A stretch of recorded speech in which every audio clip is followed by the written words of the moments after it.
material present in this video are in public domain and free to use. Chapter 1. The Discovery of the Islands. When Christopher Columbus, Christopher ver Columbus, discovered America, in the year 1492, he set all Europe talking about the unknown lands that lay beyond seas. At that time little was known of geography. Most people believed that the world was flat, and that if a man were to reach the edge he could jump off into space. Some people thought, too, that this great, flat Earth rested on the backs of 4 huge tortoises, and that the movements of these creatures caused earthquakes. Sailors believed that somewhere in the Atlantic Ocean Satan lived. When a ship was wrecked they thought that Satan had reached out an awful hand and dragged the ship down into the sea. Even learned captains believed this, and declared that they had seen ships drawn under in this manner. To them the great, dashing waves in a storm must have looked like huge hands. And so they made this mistake. The sea was full of terror to those sailors of long ago. Yet they braved it. They went forth in frail little ships, such as a modern sailor would hardly risk a voyage in. Until a short time before Columbus's day they even had no compass, but were guided by the winds and the stars. They made long voyages in their tiny ships, and little by little they began to see that those who said that the world is round, and not flat, must be right. In the year 1513, a little over 20 years after Columbus's discovery, a Spanish captain named Balboa reached Central America. With his soldiers he crossed the Isthmus of Darien, and discovered the great ocean which washes the western coast of America. This ocean he named the Southern Sea. Men were in those days slowly groping their way across seas to the new lands. Of course, as soon as they knew of this ocean, they wanted to find a way to sail into it from the Atlantic Ocean. They knew that if they could do this they would have a shorter route from Europe to the famed Spice Islands, which were believed to be in the South Seas. About this time there came to Spain a great soldier and sea captain named Ferdinand Magellan. Ferdinand Magellan. He was a Portuguese noble, a clever man of much learning. While yet a very young man he became an officer in the Portuguese navy, and fought for his king in many far countries.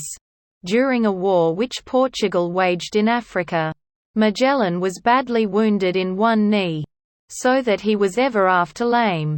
On his return to Portugal from Africa, other captains of the king became jealous of his fame and tried to belittle all that he had done. They told the king untrue tales about him, and made the sovereign believe evil against him. Among other things, they said that he was pretending to suffer from a malady of which he had once been a victim, but of which he was really cured. They said that he did this because he did not wish to serve the king any longer. So they stirred up the king's mind against the brave captain, and Magellan was very badly treated. At last, deeply hurt by the king's unfairness, he left the country. He went to Spain, and became a subject of King Charles I. The King of Spain gave Magellan a warm welcome. He was glad to have him at court, and listened eagerly to what Magellan had to say about certain rich islands that lay in the Southern Sea. Many sailors from Spain and from Portugal had heard of these islands, and when they returned from their voyages to the Malay Peninsula in the east, they told how they had seen, in Malacca harbour, dusky traders from that unknown land. None of them knew, however, just where these islands lay. At last King Charles I made a compact with Magellan. He made the captain a cavalier of Spain, and fitted out a fleet for him. Magellan pledged himself to spend 10 years trying to find the southern islands for Spain. And the king gave to him and to his heirs the governorship of all islands that he might discover and conquer. It was on August 10, 1519, that Magellan's fleet, flying the royal standard of Spain, left San Lucar de Barrameda, San Locar da Barra. There were 5 ships: La Trinidad, La Trinidad, San Antonio, Victoria, Victoria, Santiago, and Concepcion. They sailed southward from San Lucar de Barrameda toward the Canary Islands, and on 13 December reached Rio de Janeiro. From there they went along down the eastern coast of South America, trying every opening which they thought might be a passage into the sea they sought. They lost a good deal of time sailing up the Rio de la Plata, and at last had to come back to the Atlantic. By this time it was late in winter, and the weather was very cold. By now the officers and sailors on all save Magellan's own ship had become rebellious. They were sure that no passage could be found into the Southern Sea, and they wanted to go back to Spain. This rebellion grew until Magellan had to put it down by the use of force. He was able to win over the sailors, but the officers still made trouble, and at last their revolt was so serious that the fleet could not go on until this matter was ended.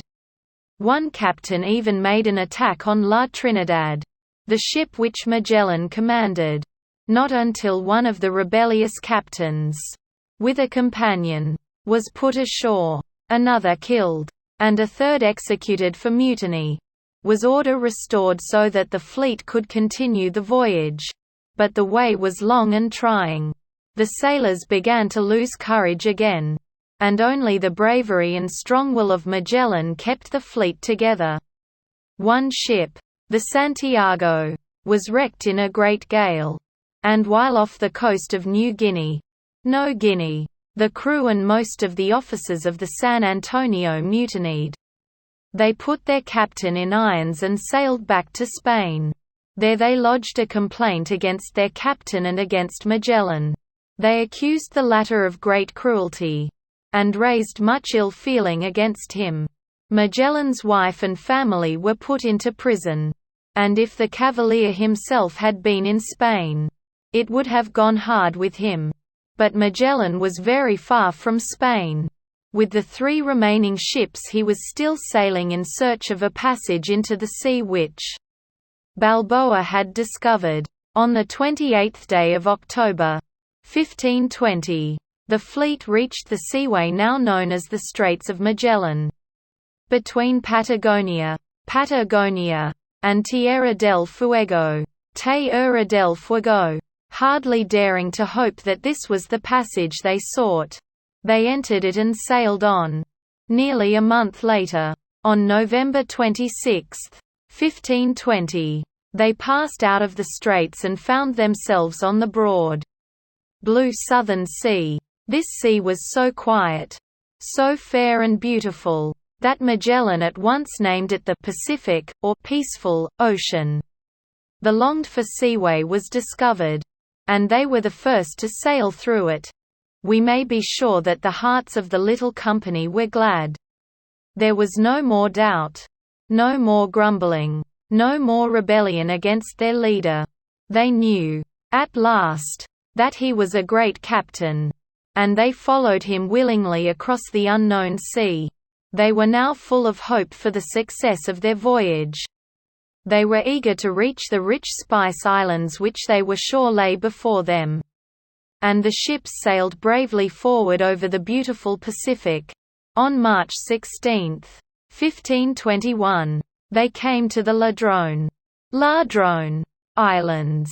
To these Magellan gave the name Islas de las Velas, Las Valas. It was Miguel de Legazpi, Miguel de la Gazpa, who, when he visited them in 1564, called them the Ladrones. The expedition did not linger here, however, but soon sailed away toward the southwest, where the Spaniards hoped to find the Spice Islands which they sought. They held steadily to their westward course, and in due time reached Jomohol, Ho-Mohol, now called Malin, Malhon, in the Straits of Surigao, So-Ra-Gao, between Samar, Samar, and Dinagat, Dinagat. Here they touched, but did not remain. They sailed on along the coast of Mindanao, Mindanao, instead, and early in Easter week came to the mouth of the Butuan River. They were nearly out of food and water by this time, so they landed to see what supplies they could find. The chief of Butuan and his people were at first frightened by the sight of these white strangers.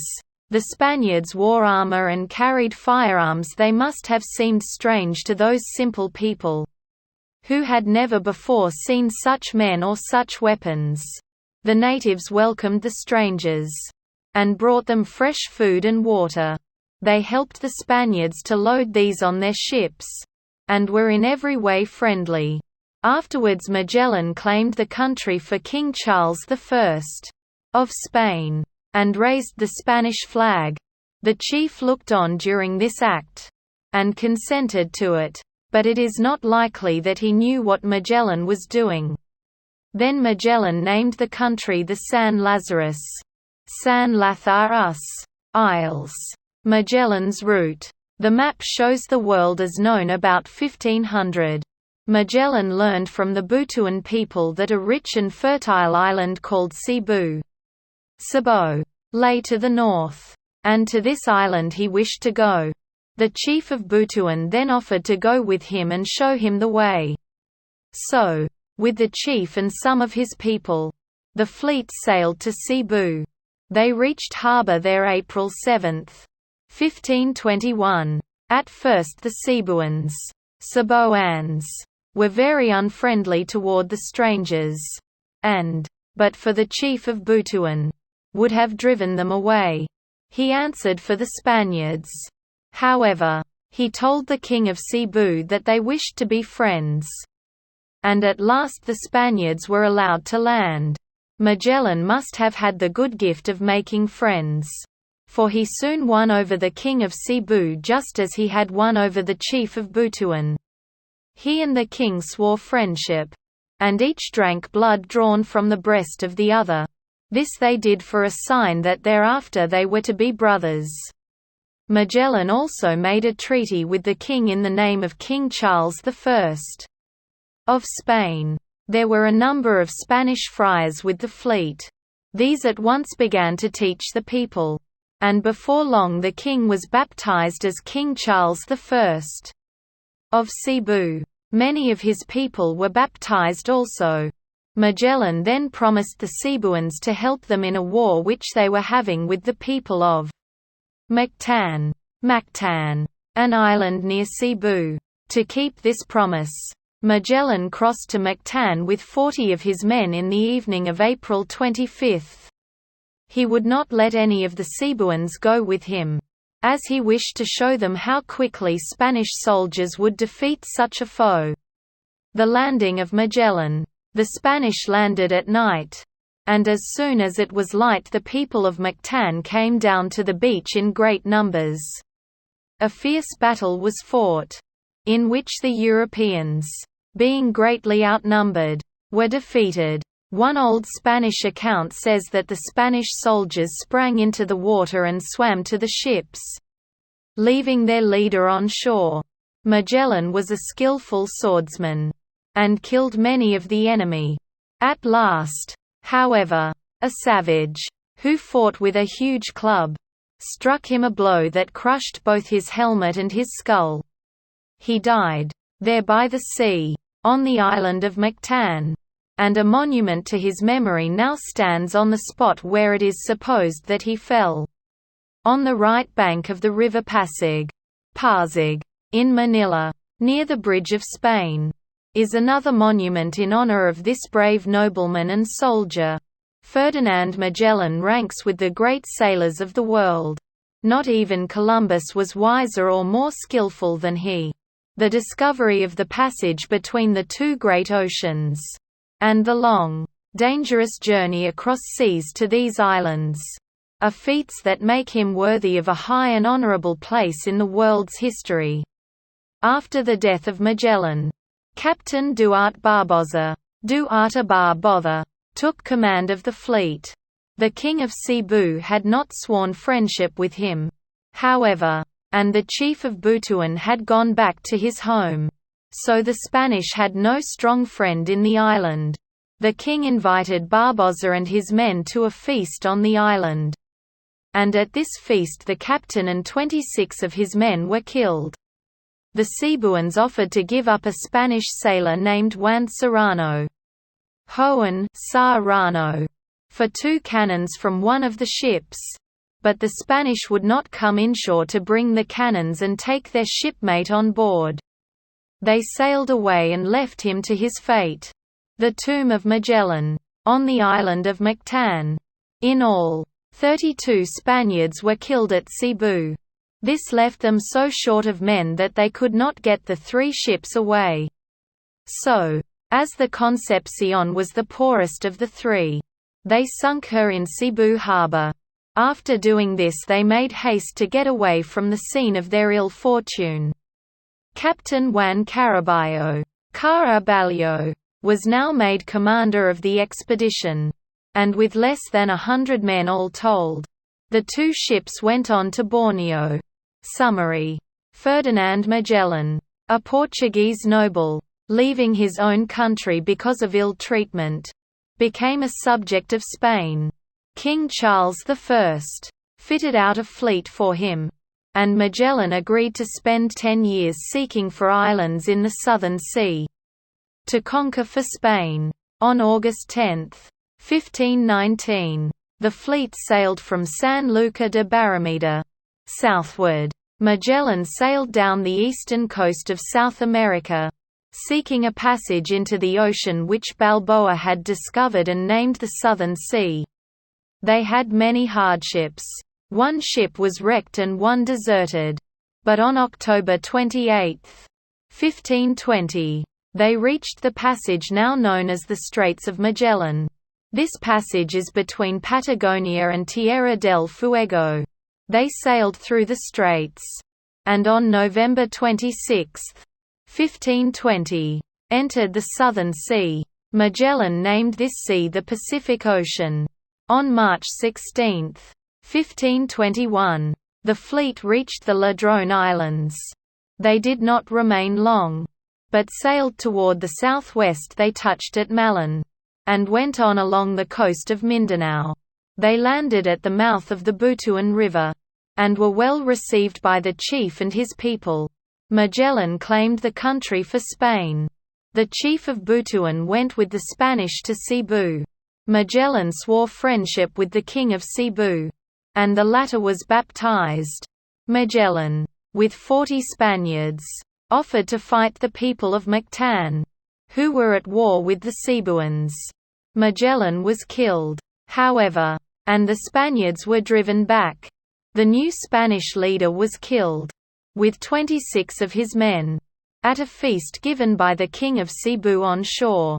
The Spanish sunk 1 of their ships, and the other 2, with all the Spaniards left, sailed for Borneo. Questions. What did people believe in the time of Columbus about the shape of the earth? What did they think about the sea? What European first saw the Pacific Ocean? How did he reach it? Who was Magellan? How did he come to take service with the King of Spain? When did Magellan's fleet leave Spain? What course did it take? Tell when he discovered the straits. Where did Magellan go after entering the Pacific? Give an account of his landing at Butuan. Where did he go next? How did he die? What then became of the fleet?